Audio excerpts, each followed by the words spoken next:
A lot of people don't do things because they're scared of trying.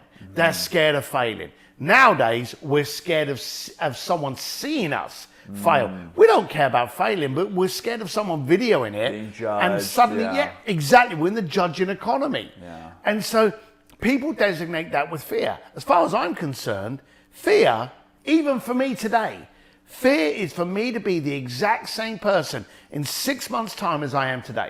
I need to go and speak on stage. I need to challenge people to do more. I need to write a book, do a course, do podcasts, get out, communicate, urge people. I want one person from this podcast to go, fuck it, if that boy can do it, I can.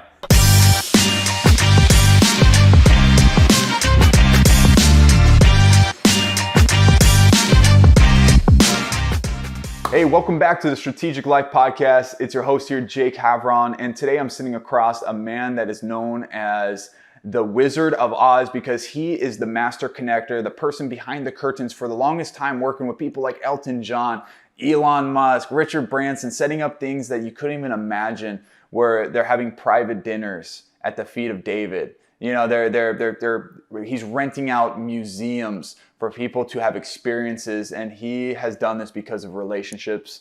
But what you're going to find in this episode is this is not how his life always was. He was from very humble beginnings. He didn't have anything handed to him. He had to go out and find his way to make this happen. And now here he is today on a launch of his new book. We got The Go for Stupid, The Art of Achieving Ridiculous Goals. And we're going to be diving into some tactics, some strategies, ways to build better relationships, how to have better communication. There's so many stories that you're going to want to hear about this man with the top legends of this world. And you're really going to feel the soul come through him, because it's not just him just sharing this to impress you, but it's to impress upon what's possible for you. Because as he says in this interview, if he can do it, then you definitely can do it. So listen into this one. This one will be a fun one. It's an exciting one. I'm laughing a lot in this interview. So without further ado, I would love to have us be introduced to Mr. Steve Sims.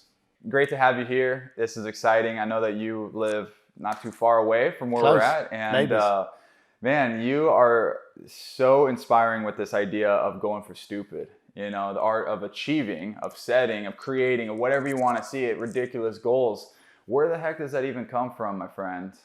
It came from a concierge firm that I had called Bluefish. And this firm was, we called it a Trojan horse. We wanted to have conversations with the most amazing, wealthy, successful people on the planet. But this was the 90s. So we didn't have podcasts. You know, I swear that if, you know, fast forward, if it had been today, I'd do podcasts to have those conversations. But back then, to get into those kind of circles and those sandpits, I had to be able to do things, get people in the little parties, get people in the restaurants that, you know, were booked out that night. Started off the small stuff, and it got bigger and bigger and bigger. And what we used to do was we used to have this little saying that people would say to us, oh, I need front row seats at Elton John's concert. And we would sit around the table with at the time, a small team of us, and we'd be like, okay, how can we make this request stupid? How can we take it just to another level? How can we make it ridiculous? At the time, everyone was saying things like, how can I make the impossible possible? And impossible stands for I'm possible. Yeah. That's all bullshit. The second you mention that word, it's like Voldemort. You're giving it power. How many people do you go, hey, I'm going to go for the impossible? What was I thinking? It's impossible. What do I know? So good. The words have power. The words kill it, don't they? You suddenly become owned by that word. As soon as you say it, you recognize it's actually not going to be achievable. So we used to go, okay, what's a stupid result here? And we used to go for that. Now, we weren't always successful, but here was the thing that we did notice. If we multiplied the request by 20 times, we'd fail and be 10 times above what the original request was. So we've done some stupid stuff. We had clients. Tell us, man, what's some stupid stuff you've done? We had a client wanted to have the most amazing wedding. So we thought, what about the Vatican with the Pope? We had a client that challenged us. He wanted the most amazing dining experience in Florence.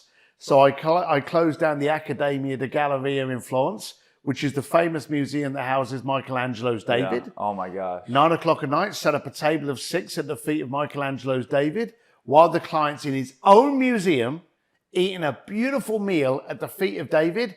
I had Andrea Bocelli come in and serenade him while he's eating his pasta. So hold on. You got the Pope. You got the feet of David over here.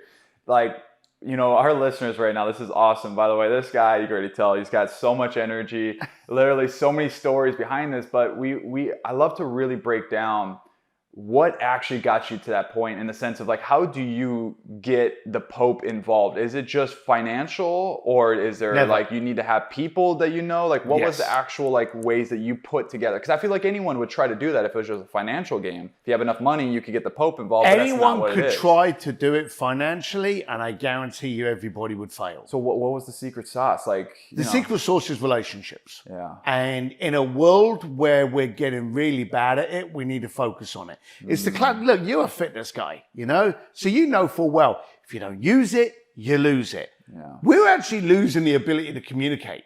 Most of the stuff we do today is bark orders, whether it be Facebook advertising, calling up Siri, Alexa. You go home and I say to my son, I'll turn the air conditioning down.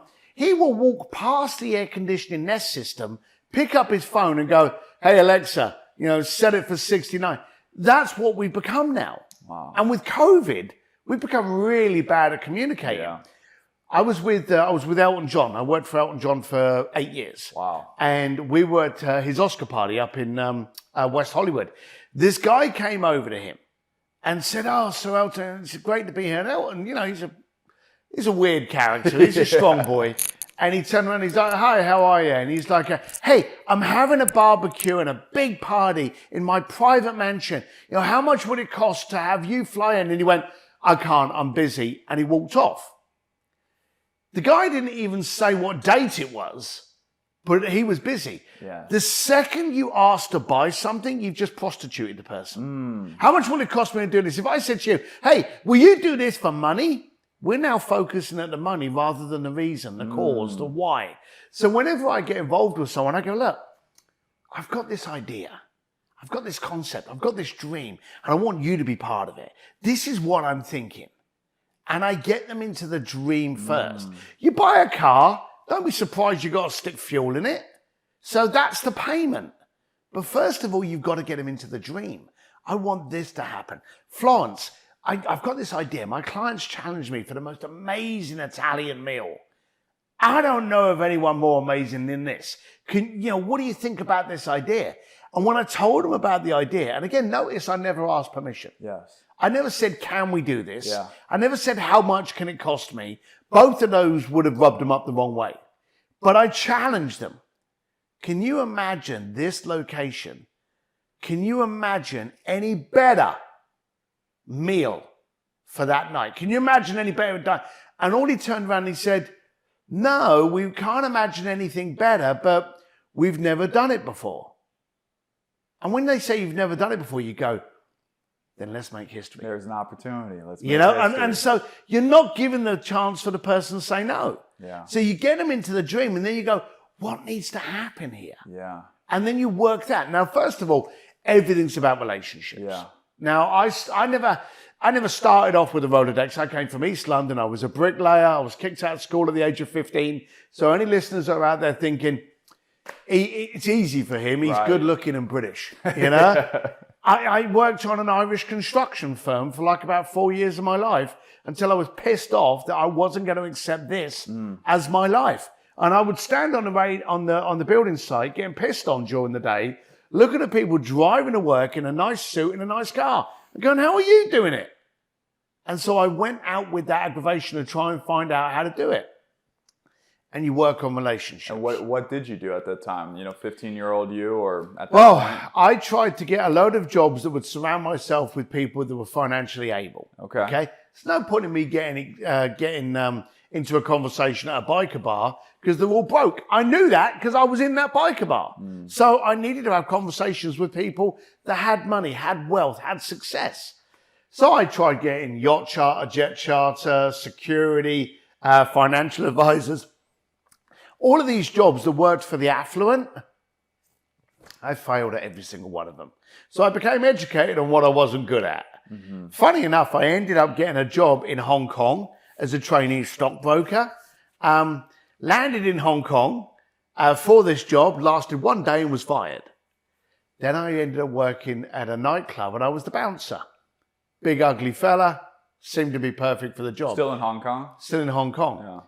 But there's something wonderful and weirdly dysfunctional about entrepreneurs. We see things differently. Do you know Dr. Sean Stevenson, or did you know him? Yeah, no, So you must have heard of him, yeah. Yeah. So Sean, the Model Health Show, or a different? what was his chef? He did the 3 Foot Chef. He did a whole bunch of stuff. Oh, okay, different Sean Stevenson. Yeah. Okay, Sean Stevenson used to say, the guy was he was on a wheelchair, not in. He was on a wheelchair. He was always fast to correct you there. He always used to turn around and go, was this done for me or to me? And that's what entrepreneurs do. We recognize things differently. We see things differently. So when I'm at the nightclub and I'm on the door thinking, I've got no money, now my job description is just to punch people. There's 2 other meatheads on the door that just really wanted to get through the night with as little blood on their shirts as possible and go home with one of the hot girls. That was them. But me, I got a pedestal to look at human interaction. I was getting an MBA on human psychology and body language. We see it. So I started, oh, he's got money. I'm going to talk to him. Hey, you having a good night tonight? And I would just spark it. Are you going to this part? Oh, I can't get in. Let me see if I can help you. Oh, man. And so it started that way. And then I would meet up with them a few days later and go, oh, did you get in? Yeah, I did. Thanks for that, Steve. Yeah. Great. Well, what do you do? And I would start interviewing them. And I've ended up interviewing, quite simply, some of the most powerful people in the planet, the richest people on the planet, people I guarantee you've never heard of, that own things like countries. Crazy. I've had those crazy conversations. While still in Hong Kong, you're doing this, or were you out I of went from Hong Kong, Bangkok, ended up living in Geneva, Switzerland, moved over to London for just a little bit, then over to Palm Beach, and I'm now here in Los Angeles. And this was going really well until about 6-7 years ago, Forbes did an expose on me. Okay. Now you would think getting an 8-page article in Forbes is brilliant. Right. It had me with Richard Branson, Elon Musk, Elton John, John Portajoria, some of the most powerful people around. And it killed my business. Why is that? Because the powerful people that I was dealing with used to pretend that it was them. So all of a sudden, overnight, everyone was like, hang on, did you use Sims for that? And I'd be like, oh, no, who's Sim? So overnight, about 30% of my business went down. So in the highest of potential points of like being up there with all these people, it actually turned out to be a low point for you. Yeah, it was kind of weird because I think it was Forbes that actually said on a different article that I was the most connected person in the planet that you've never heard of. And I used to love that anonymity. I would roll around on motorcycles like I did today, you know, pull up on a motorcycle, come in, do the job, get it done. Get you a drum lesson with Guns N' Roses, get you a guitar lesson with ZZ Top, and then I'd be gone again in the wind. And so no one knew who I was. But of course, then I got media and media and media. Oh, wow. And it just changed. It just changed the business. And it also made it harder for me to get into things. Yeah. Because while they knew it was being done, they didn't want me talking about it too much. But then Simon & Schuster came along and said, do you want to do a book? Actually, their first book, they said, would you be open to doing a book naming all of these people that you dealt with? Some of the people I've been dealing with around the planet are a bit colourful.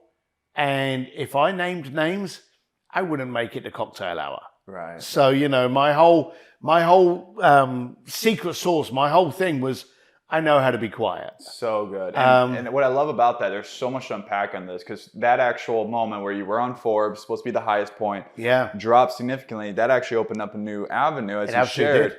But I just want to make sure that you listening right now, that you got to understand this man came from basically just a small town, not doing anything, had no entrepreneur background. But the coolest thing, and I resonate so much, is how you started to understand humans. Because you were at that position where you saw who needed to come in, you saw who's crazy, who's wealthy. And I relate a lot with that. And I want you to listen and think about, you listening right now, think about how does that play in your job? Maybe the job that you're in before, like how does that maybe play into the new role you're about to be? I used to be a nurse. How does nursing play in entrepreneurship? Well, most people say absolutely no way, but I was able to also read humans as well. I was barely getting by in school. I played basketball, I was on a full scholarship, but I was getting C's and B's and there was no A's involved. But the thing that made me a good nurse is I knew how to connect with people because that was my compensation. I was like, well, if I'm not going to be a bookworm, let me make people feel like I'm like their cheerleader and their superstar when I'm helping this 75-year-old grandma. All the grandmas loved me. But that allowed me to understand humans. So now when I take care of humans in a different way, it's actually a superpower. And it's so cool for that you shared that while you were bouncing at a place in Hong Kong, you started to understand how to build relationships. Yeah. Let that right now sink in. That this man is here today with one of his most powerful skills in one of probably the most awkward, weird, desperate times maybe. You literally were in Hong Kong and you traveled the world. And that is so cool, my friend. So I just wanted to really point that out. But continue onward with, so you had this high, you were this kind of, almost like, they call you what, the Wizard of Oz? Yeah, Forbes did, in the article, they called me the Wizard of Oz, the real life Wizard of Oz. The real life Wizard of Oz. Who is this man behind the curtain that's helping everything orchestrate? And now they showed the curtain. And so your career in that sense somewhat plummeted, but then what opened from there? Straight off the bat, we got a lot of media. And here's the daft thing. The standard, I've got to be a little bit careful how I say this, the people that I was dealing with at the highest level, still friends with them, but now I wasn't doing business with them. But I got a new group of clients. So the revenue was there, but now I was dealing with a lot more, should we say wannabes, the millionaires that wanted to be the billionaires.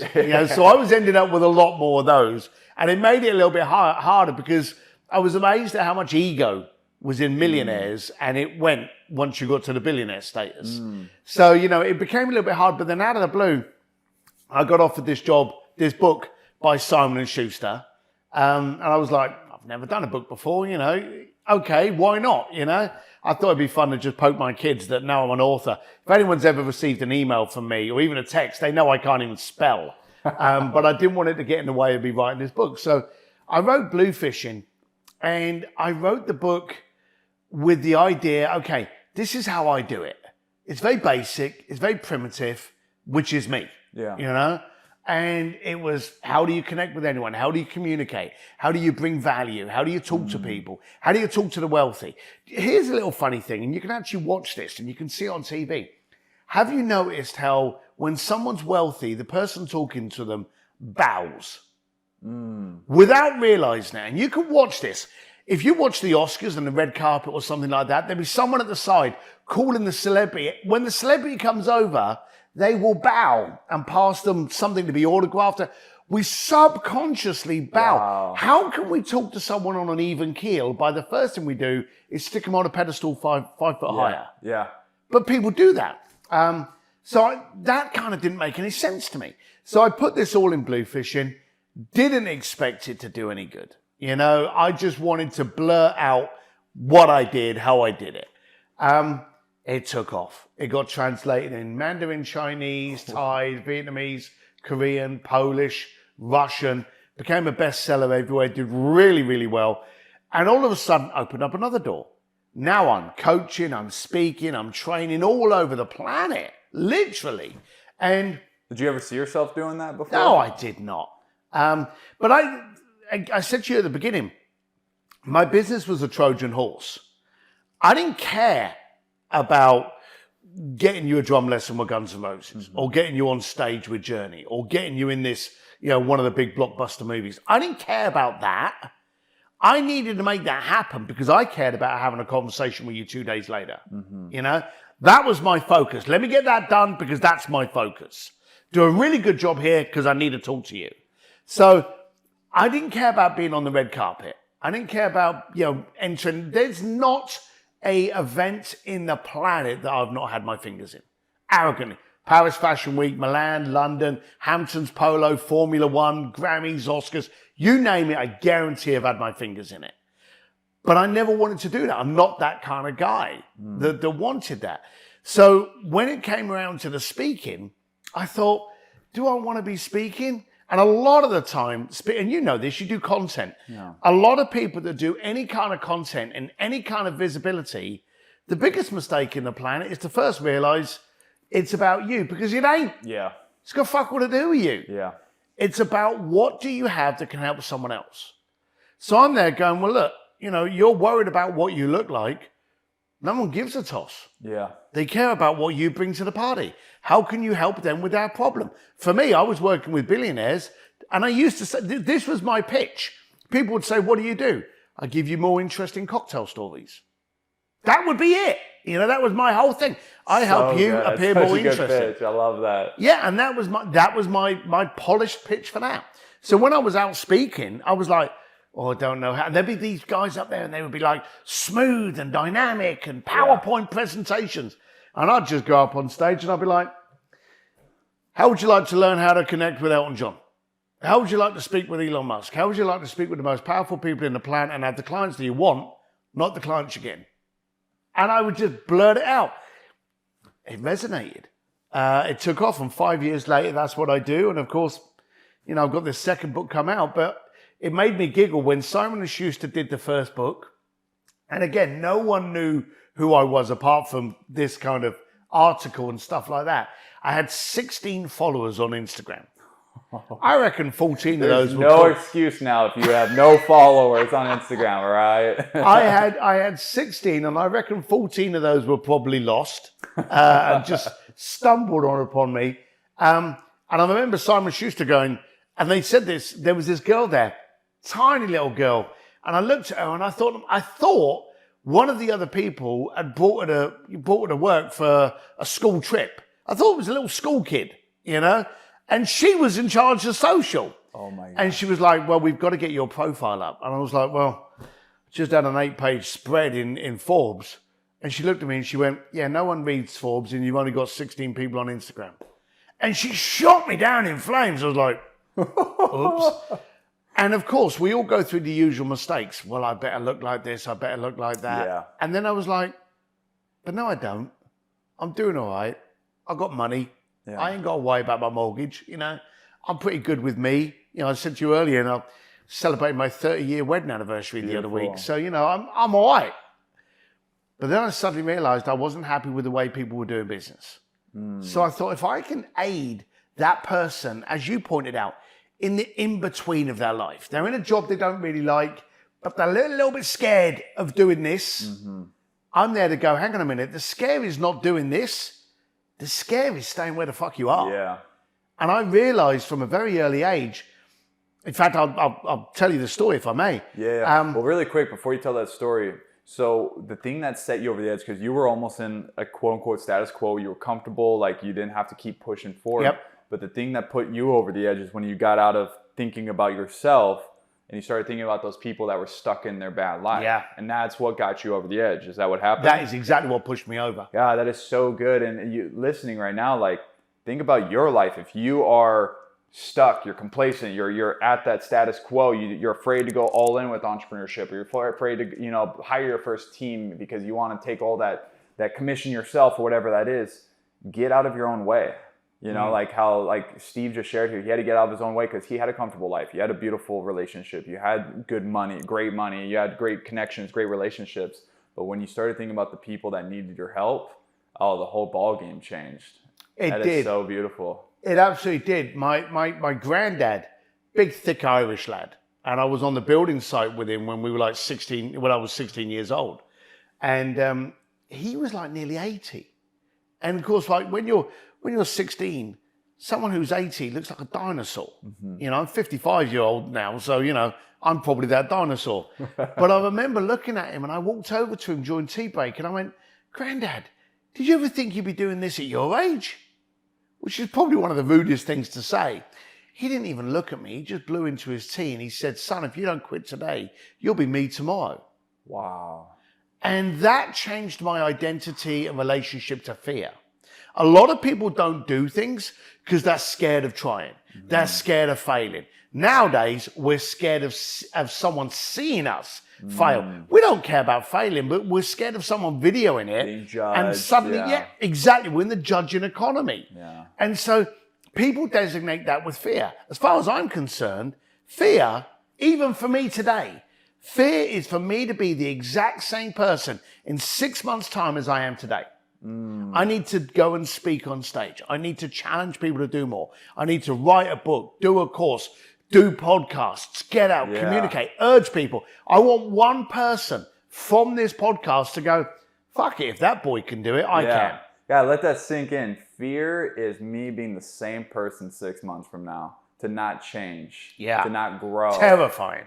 Because if we know that we're not growing, you're dying. There's no complacency. So for you to be the same person, you're probably actually going to be worse if you didn't change. 100%. That is, let that sink in. That is so good. That's what a growth mindset is. And it's a growth mindset, not just in business, but all areas. The relationship shouldn't be the same 6 months from now. No. The financial shouldn't be the same. The family life shouldn't be the same. Nothing should. Should all be growing. I think the trouble is a lot of people, as soon as you talk to people about growth mindset, there's almost this kind of like, oh, here he goes. Yeah. He's going to start giving me quotes and start making me sing Kumbaya around a fire pit. Yeah. Screw the growth mindset. Focus on the aggravation. Are you really fucking happy where you're here? You're pissed off. Most entrepreneurs move on aggravation. Okay? Elon Musk was perplexed that it took 5 days for money to go from one US bank account to another. So he was so annoyed about it, he invented PayPal. He was annoyed at the way the motor industry was. He invented Tesla. He was annoyed at space travel. He invented SpaceX. Most entrepreneurs start off aggravated. And Joe Polish, he always says, it's aggravated oysters that make pearls. We're aggravated. We don't want to settle where we are, so we do something about it. And that's what you need to work with. You want to get mumbo jumbo on growth mindset? Just look at where you are. If you're fucking happy, turn off this podcast. Good luck to you, mate. But I'm guaranteed if you got this far into the podcast, you're not happy. And that's a good thing. Yes. Because that aggravation will propel you to do something about it. Yes. Oh, man. I love it. There's so much to this. And I love breaking down. You are like full of wisdom. And it's so cool that you say that because I talk about like influence. I literally do a live workshop on optimizing influence and the basic human psychology and understanding of why humans do certain things. And the pain, running away from a pain, is always temporary. So like, for example, if you're trying to get away from your terrible 9 to 5, if you're trying to not have to ever not pay a bill again or whatnot, that is usually, like you said, people are aggravated. They're the ones that make you change the fastest, but that's not the long-term vision. That will only last for a certain part. If you're trying to drive people by pain for their entire life, they'll go insane. You need to have enough pain to get you started, like Elon. He saw this pain of the 5 days in between. How do we connect the gap? But then after a while, it has to transition into a long-term vision. It has to be the pleasure, right? Yeah. Now Elon sees, because he's still driven by pain. He's like, I don't want it to be where humans go extinct. We need to have people on Mars. And now he's like, that's the pleasure. We need to get to Mars and have this new life and all these things, because that's always long-term. I just love how you just broke that down, though, because that's how your life has been. That's how my life has been. I was sick of being a nurse in the sense of like, I love nurses, but it wasn't my calling. I felt like I wasn't helping people the way I could. This guy came in with a life-threatening heart attack on the deathbed. He basically, I save his life, and his family comes in.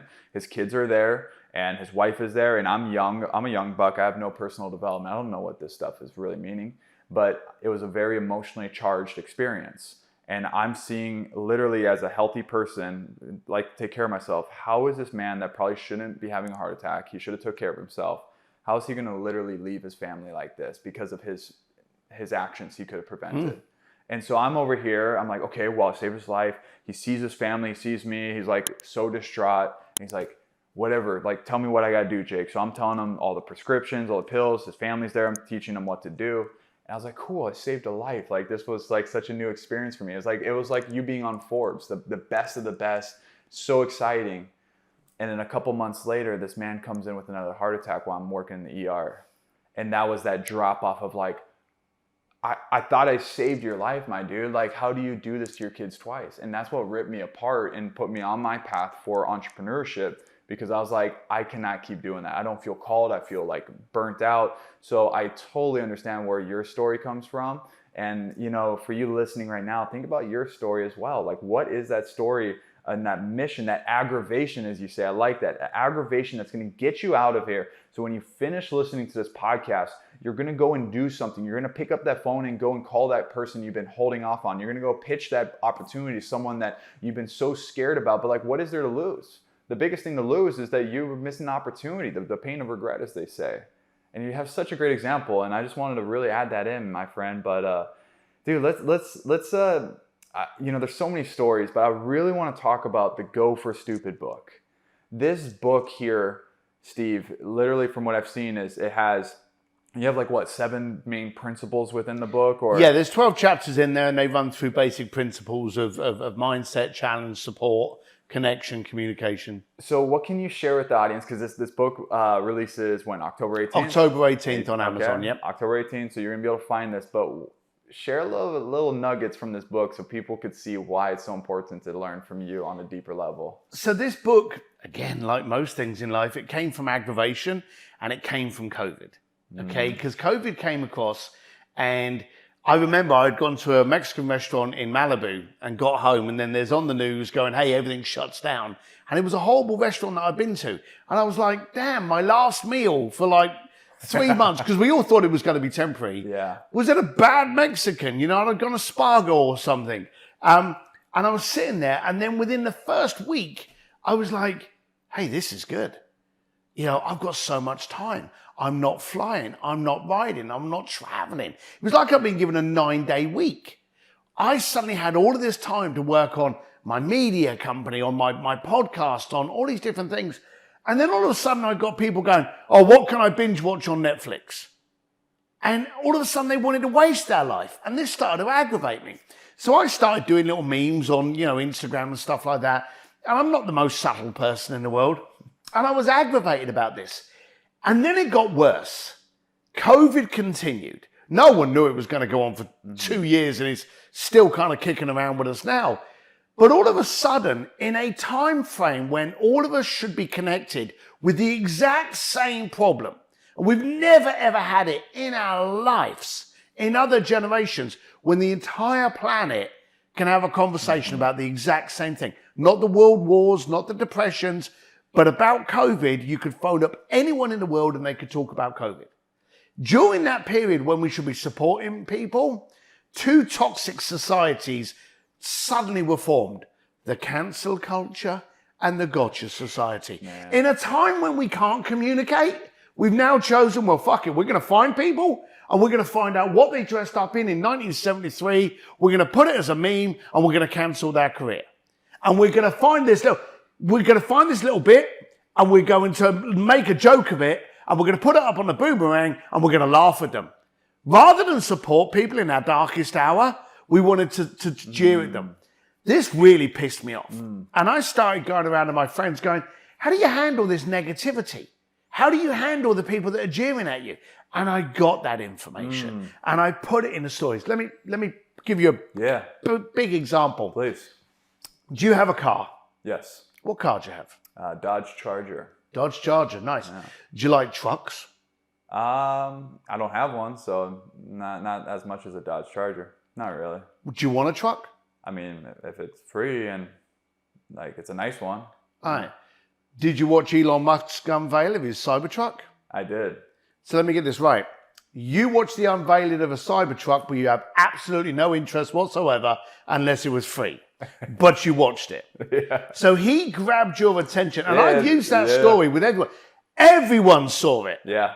Whether they were interested in a truck or not. Yeah. And in the 2-hour live stream, he sold every pre-order slot before he even had the manufacturing plant for the truck. Now, wouldn't you like to be in a situation where every product that you sold was sold out before you even started producing it?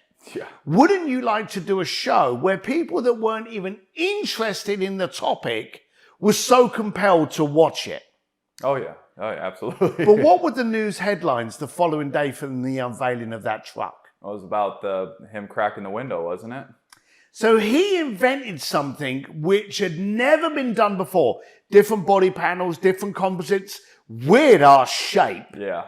And it had bulletproof glass. Yeah. And he had sold out of every single one of them before the end of the live stream. But rather than revere this, we wanted to take the piss out of him. Yep. Yeah, bulletproof. Now, I don't know about you, but if one of the specifications of a vehicle you're buying is bulletproof glass, you've got bigger problems. Okay? But rather than revere him, we wanted to laugh at him.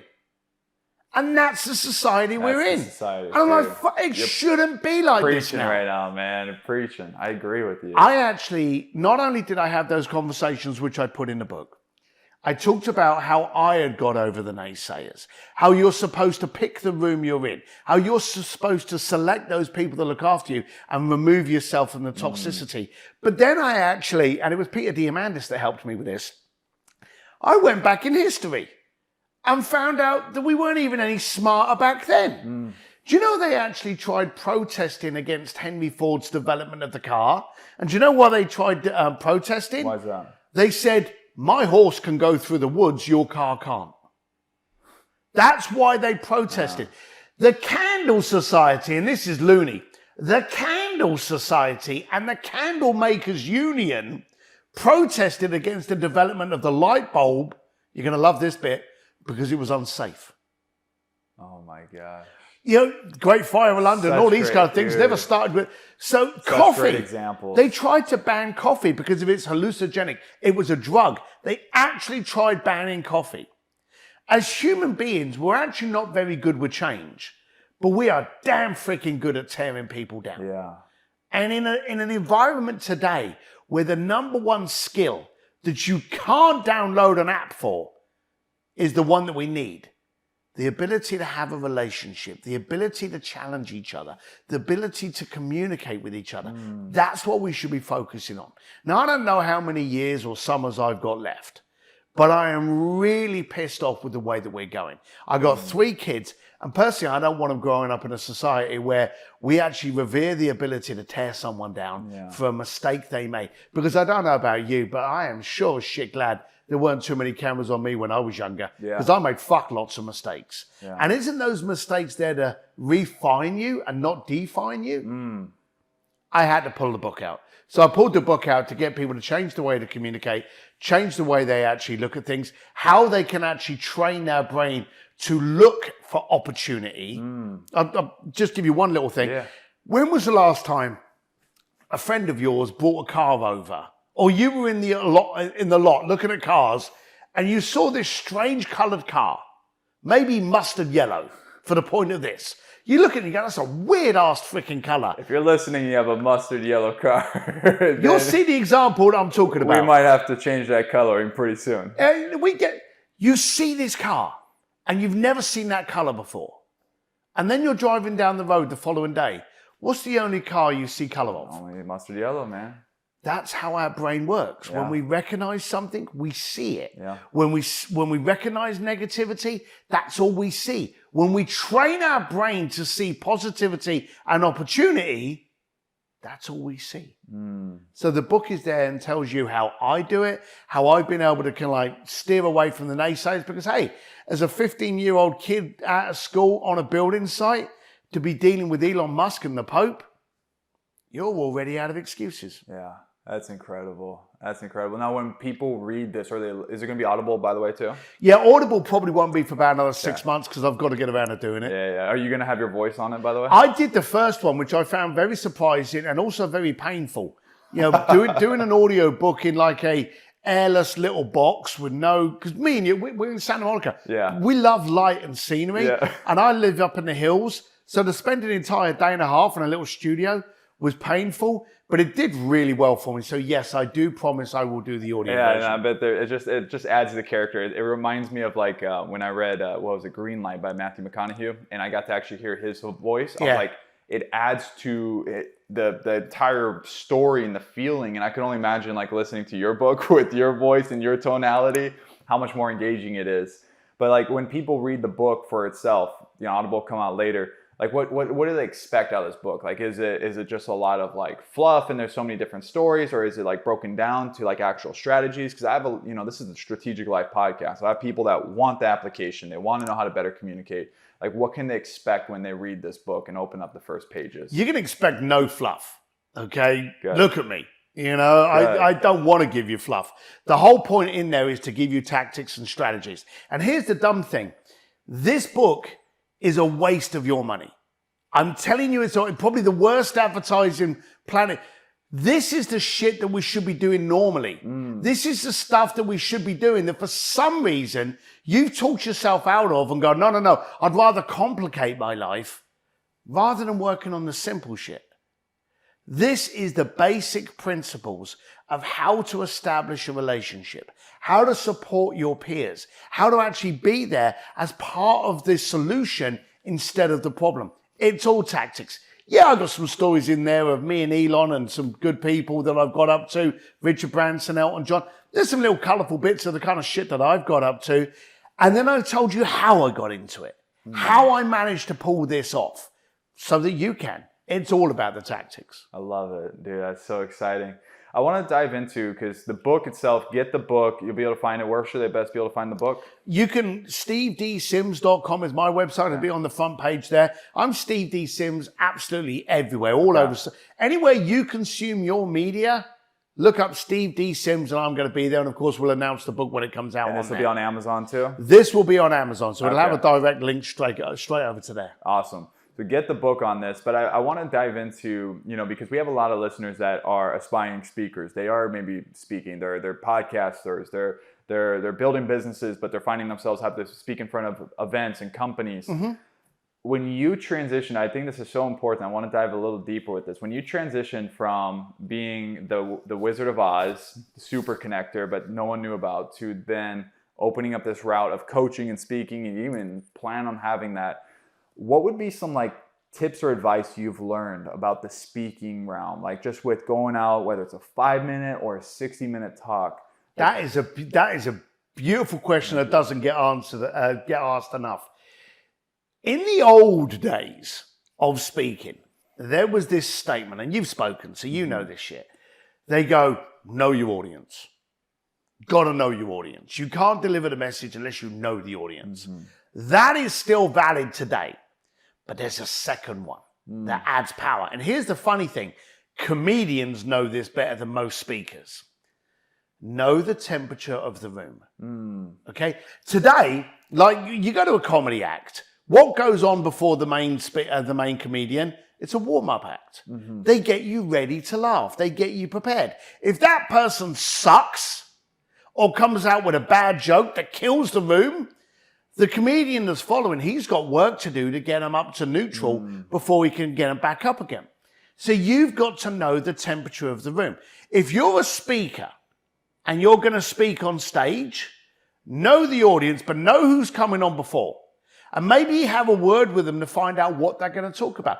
Reach out and go, hey, we're sharing the same stage. Just what's your subject? How are you doing it? How are you doing it? Get used to it. Not a lot of good speakers do this. I do it every single time. Wow. Know what my lead in is, because that speaker's going to go off stage. Then you're going to get the MC come on and introduce you. But if people have fallen asleep because of this fella, that MC ain't going to do a good enough job. So you've got to understand about that. But here's the other thing. Know the temperature of the room because of today. Now look at COVID. Yeah. COVID has got us depressed. We've been lied to, we've been manipulated, we've been massaged, fake news, cancel culture. We're in a realm of noise and negativity today. Now, if you think back, we're all some form of salesman, all right? Yeah. We're all wordsmiths. Oh, yeah. 5 years ago, 6 years ago, pre-COVID, do you remember when you were in a store, having a call on the phone, you're on a Zoom meeting, and the person delivering the message is going down this slick-ass sales funnel. Yeah. And you just go, my God, this is good. This is a masterclass on feeding me down this rabbit hole. Now, you're being led down this funnel, but you're kind of... You respect the game. You're like, wow, this guy's really good with it. I want to see where this goes. Yeah. And at the end of it, you end up walking out with hair products. And you don't even have hair. But you're so impressed with the pitch, you want to stay for the game. Yes. Okay? Do we like that today? No. Because today we're not tolerant. Today we're angry. Today we're frustrated. I don't trust this website. I don't trust this news channel. I don't trust this. 5 years ago, if you had a headline in the New York Times or in a big magazine, you'd be made. Oh God, look at me, I'm front page news. Today, what's the catchphrase? Fake news. Yeah. You in the newspaper? Gives a shit. Don't trust the newspaper. Don't read the newspaper. So you've got to understand the environment, how people are consuming it. What's happening in culture and society to make maybe even your talk a little more relatable. Well, it's not it's your podcast, it's your social channels. Understand that the room's temperature has changed. So deliver your message to know the audience, but to know what mood they're in. And if you can click that last one, and I've seen people going out there on stage, giving it all of this, doing that, look at this.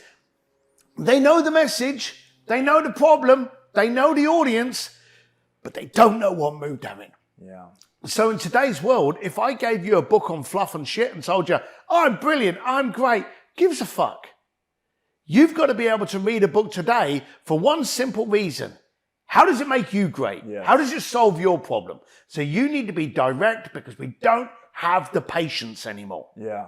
So good. So what happens when you're speaking and someone's really cold before, they don't do anything to the audience is probably getting a little peeved in their seats, sitting for hours.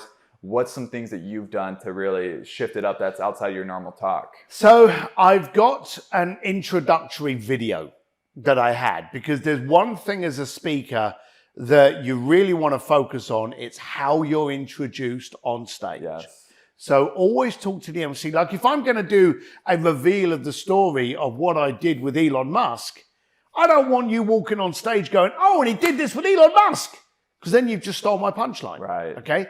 So you always need to make sure that is done.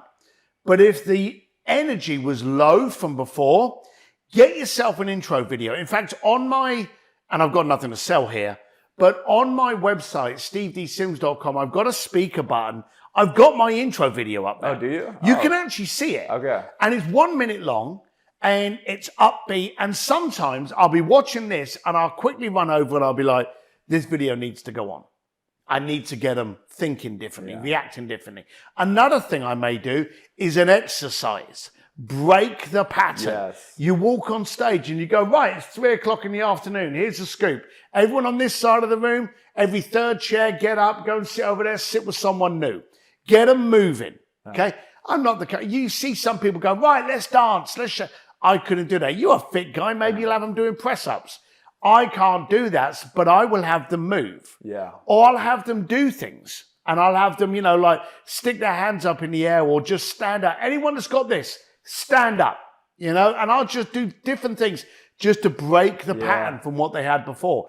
But you've got to change that pattern or they are going to think you're going to run off of this person. And if that person's boring, they're already looking at you going, oh my God, they're already are you boring? To it. Yeah. Yeah. You don't want that attachment. They're in this hypnotized state. They're sitting there like, literally, dude, this is so much nuggets, so many nuggets and so much wisdom that I know people are going to literally be like taking notes on that. This is what we want to hear. There's going to be so much in the book here, but let's be real. Like your ability to go up on that stage is not because you've done all these speaking classes. And yes, you might have been learning from some different experts, but it's because you're being you. You understand that you got to break the habit. You got to understand that it's almost like you're going up on the front stage of a comedy show. Like you got to get the people engaged. You got to make sure what the temperature is. And what if we started to look at every single time we show up on Instagram like that? Every time that you're making an IG live, every time you're making a story, like it's not always just about you regurgitating the same stuff, but you got to know what's happening in the culture. Make it relatable. Doesn't mean you have to conform to the culture, but make it in a way where it's like you said, you're going through this entire negativity of life and you got aggravated to create this book. Instead of you just constantly just like hounding and being so negative, you took that and made that into a positive, which is the birth of this book, the birth of your funny memes, all these good stuff. But like that is just wisdom, my friend. What would be, as we kind of just wrap this interview up here, you got the speaking tips, you got how you keep them engaged. What's one tip that when you are speaking to leave, like, let's say an unforgettable impression, let alone you're unforgettable yourself, just the way you show up. But like, what would be one way you could teach maybe the listener here on how to leave an unforgettable impression, or how to make sure that they remember what you shared and you stand out? So don't give too much information. Yeah. You know, if you need to drink because you're really, really thirsty, you're not going to be able to do that if you stick your head in Niagara Falls. Okay, so don't give people too much information. So make sure when you do go up on there, you drop 3 nuggets, you repeat them, you expose them, and that they can saturate into your community. But your funny second part of that question always makes me giggle. We're all completely different. Me and you, we're completely different. Find anyone out. You could knock on any other door in this complex, and the person that comes to the door will be completely different to me and you. Mm-hmm. But what's the first thing that we do today? We conform. You know, you're a stockbroker. I've got to look like this. I'm a tech nerd. I've got to look like this. I'm a speaker. I've got to look like this. Stop it. Don't try any of that stuff. Show up by first standing up. Be you, okay? Be proudly you. And again, understand, you being on stage, you doing the IG, you doing your content, it's fuck all to do with you. It's about them. And if you just show up with that, you'll attract and you leave them with a message. The second you go, oh my God, I can't do a video today because of my hair, or I can't do this, I'm looking really fat in this t-shirt, you've lost the plot. It ain't about you. Social is not about you. The stage is not about you. It's solving and aggravating and propelling them. What a paradigm shift on that. It's like what I say, and I heard this from one of my good friends, John Gordon. It's not about you looking like the genius up there, because that puts all the pressure on you. It's about you helping extract the genius from the people in the audience, the people watching the story. It takes all the pressure off you, and it's really just that servant heart. Help them become their best self, and now you don't have the pressure, and you exemplified that. My man, this has been so good. I got a question. What does creating a strategic life mean to you? Oh, well, for a start, I'm selfish. I am an incredibly selfish person. And as I've got older, I've got more selfish. And a lot of people think that's a bad thing, because our mum always says, don't be selfish, share your sweets. Yeah. I'm selfish today with who I share my time with, who I speak to, who I communicate with, what I'm doing. So I actually make sure that everything I do, I move with purpose. I wanted to meet you. I'd heard good things. I wanted to do this podcast. I wanted to expose the book, but I wanted to have the conversation. I wanted to ride my bike down PCH. I'm going to go and meet some friends for breakfast. Yeah. So I move with purpose. Yes. Nothing's ad hoc, okay? That's what you've got to do today. You've got to start being selfish with your time. If you're going to go and have a coffee tonight with a bunch of your friends, and half of the friends you don't want to have coffee with, don't go. I think here in America, we do something besides coffee. We actually do these things called alcohol and beer at night. we do a few of those. I don't know what they do in your hometown doing coffee at night. But you got to be picky. You've got to be picky and selfish with your time and who you give your time, energy, and challenge with. So me being strategic is, look, hey, I'm not going to get any younger. I'm sure shit not going to get any prettier, but I do have to create more impact. So my strategic life is like, where can I create impact? And COVID gave it to us. COVID gave us a 9-day week. We had more time to create impact. So for those little fluffies out there that just wanted to binge watch Netflix, please don't cross paths with me, because we have nothing in common. Yeah. So good, man. Guys, listen into this man and understand that all this is in his book, Go for Stupid. Find that on Amazon. Find that on his site. We'll have all the stuff in the show notes below, the links. I'm excited to listen to this. Your book, Blue Fishing, by the way, because we crossed paths recently. This is the cool thing, too. We crossed paths because of a relationship, a mutual connection that introduced us. And because we trusted the mutual connection, now we're here today. And that's such a beautiful way that you're only one person away, one decision away, one step away from a completely different life. But I'm really looking forward to reading the Blue Fishing, which is Audible, right? Yeah, that is. I'm going to soak that up in literally a day. Is there any final thoughts or things you want to leave our listeners with? I'll give you a quote from my dad, who was a thick-headed Irish lad. He wasn't the smartest tool in the shed, but one day he said to me, "Son, remember this. No one ever drowned by falling in the water. They drowned by staying there." Drop the mic. I'll leave that. That's so good. My brother, thank you for having me here. I just want to acknowledge you really quick as we wrap up. Just, You are such a unique gift. This has been such a pleasure. You know, like I said, you kind of came into my world, both vice versa, randomly, random quote unquote. But like the moment you came in here, just a ball of light, so unique, so different with the way that you provide your message. And I really love how you've been with your wife for 30 years. I'm a very, very lucky man, and I don't ever want to question it. I just want to make sure that for the rest of my life, I can look up and make her happy about her decision. It's beautiful. And, you know, I'm with the love of my life for 3 years. And it's to see your success and the way you've, like you said, you've danced through life, you've moved, and you almost have a rhythm to you. It's really admirable to see how you have a rhythm with your wife and keeping that and letting your success, all the things you've done, not impact the way that you look at her. And I've seen, and I'm sure you've seen a lot of people when they get that success or they think that they're all high and mighty, they forget about the one that's the most loving next to them. And yeah, they do. That's usually the first and biggest mistake they make. Yeah. I'm not going to make that. I'm stupid, but I ain't that stupid. Yeah. Thank you for setting that example. There's a lot of men that's going to be really respecting that, and the women listening too. So get his book, Go for Stupid. This has been an amazing interview with Mr. Steve Sims. Thanks for having me here, brother. Thank you so much.